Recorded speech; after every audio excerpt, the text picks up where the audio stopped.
کابل قدیم یک پل لرزانک داشتیم همراه کیبل بسته کرده بوده، باز تخته روش پوشانده بوده.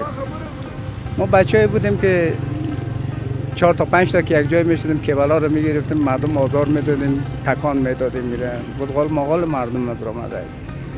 این پل لرزانک ماست. یک خاطره خوبی که ما در اینجا داریم که هیچ وقتی یادم ما نمیره، ما هم رای بایسیکل قلاچه میرفتیم برای کار. در قسمت گذارگاه اینجا یک غرفه ترافیک سراندوی بوده.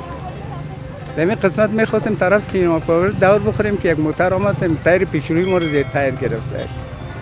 زیر تایر گرفته ما گفتیم خب خیلی کن بشکو، حالا ما یک تایر نو برش میگیریم.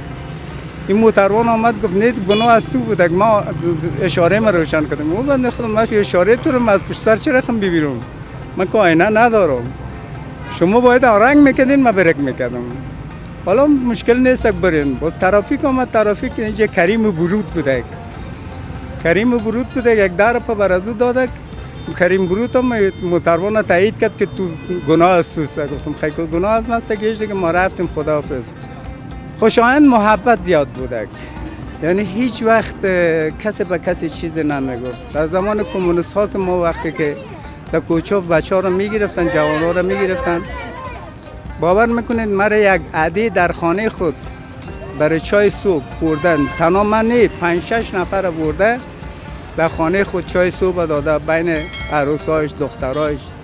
برای چاش تا میخواد دعوت کنه که بیرون جمع شده بود، بچه جمعگران میگفتیم دیگه، ما را رخصت کرده از خانهشان. تا این حد محبت در میان ما بوده. اما حالا نه، حالا اصلا محبت در یک قوم وجود نداره، چی رسید به اون قومایی که غیر از چی باشه.